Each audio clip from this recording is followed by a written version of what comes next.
Hi, welcome to video 7-4, the final video of our tips of how to get on radio shows to drive your business. I think we're up to number 34 at this point. 34 is to ask the receptionist, your new best friend, to help you get through to producers. Now remember, our advice was you want to start schmoozing the receptionist of all of these radio stations. Eventually you'll become friends with her.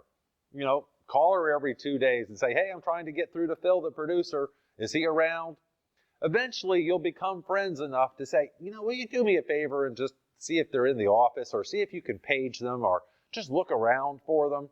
Your goal is to develop a relationship strong enough for her to do you the favor, or him, of introducing you to the producer directly. Hey, this guy's called 3 or 4 times trying to get through to you. He really seems like a nice guy. Well, you talk to Joe so he'll stop bothering me. It works. It works. It's a great technique, a good way of getting in the front door. Number 35. This one's a little bit touchy. Number 35 and number 36 sort of go together. Number 35, we will never accept no for an answer. You're going to be persistent. So number 35 is be persistent until they get you on the show. So number 36 is no means not now. No means not now. They will say, no, we don't want you on the show. Well, I didn't hear that. I'm sorry. I'm going to try again in 6 months. And I'm going to try again 6 months after that. And I'm going to try again 2 months after that. I'm going to change my pitch. But you know what?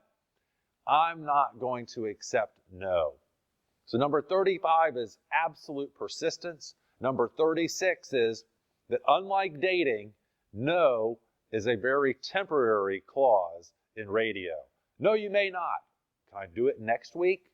Because next week things may be different. You never know the circumstances. Just because you get a no doesn't mean you're not going to try again. I am. I'm going to keep trying and trying and trying. Number 37. Some shows take as many as 6 to 10 times to get on that show. I have a friend who actually did get on the Howard Stern show, and he talked to Baba Booey, he says 30 times before Baba Booey put him on the show. I don't know if you know the Howard Stern show, but Baba Booey is the executive producer. And my friend spent a year convincing him that he would be good on the show. It's that critical. Don't give up. Keep the fight up. Keep trying, and eventually you will get on the show. If for no other reason, just to shut you up. And I'm serious. I have been on shows where at the end of the interview, the host says, will you stop calling us now that we've put you on? And I say, no, I'm going to call again and try to get on the show again in 6 months. Because that's what we do. Our goal is to sell stuff on the radio. It's free. So just be persistent. Don't take no, and keep fighting the fight. It might take 10 calls to get on. That's okay. Number 38. This is a hard one too. You're never going to stop this. Once you start, it's like an addiction. You're going to keep going. Once you realize that you can sell $10,000 worth of merchandise with a free radio interview, are you going to want to stop doing that? No, you're not.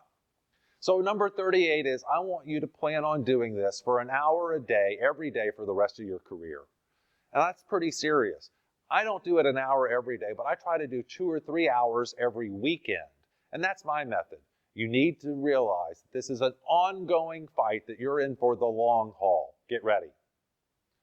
Number 39. At the end of every show, when you talk to the host or the producer, ask them if they have any friends or any contacts or any suggestions of other places that you should be on. I am in the radio world now. I know hundreds of other producers in the same space as me.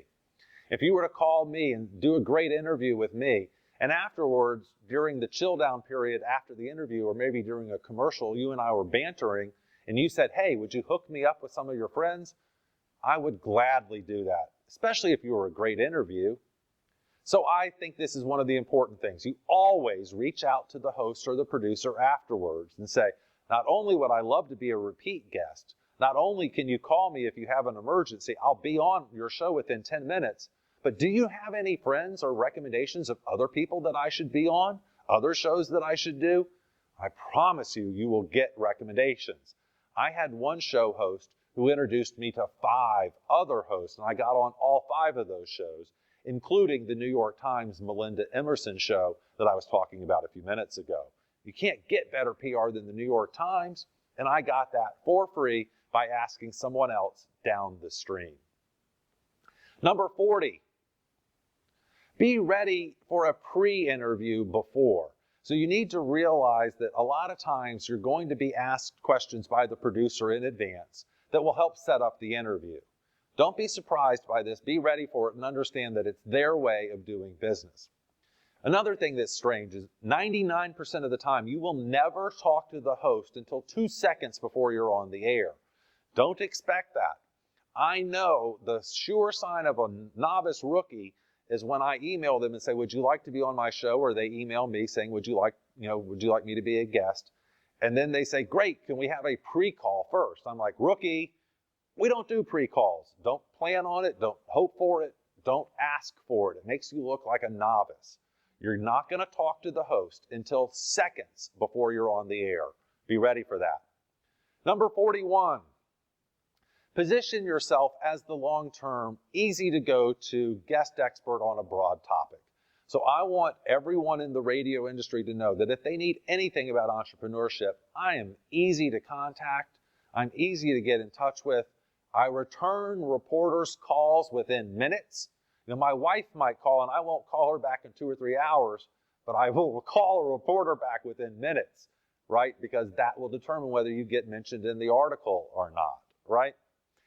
Work on this strategy is becoming a long-term expert. Every time you do a radio show, it just builds more of it, and that is your ultimate goal.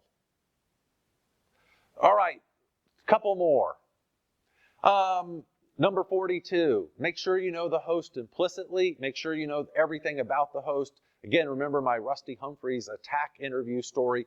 I'm going to make sure I know what to expect from a host before I get on there. Make a big difference. Number 43, one of my favorites, Twitter stalking. Okay, I've mentioned this before. The best way to get to a host or a producer that's hard to get is through their Twitter account. They respond to Twitter because they're obsessed with it. They're like, how many followers can I get? I have to get to 100,000 followers.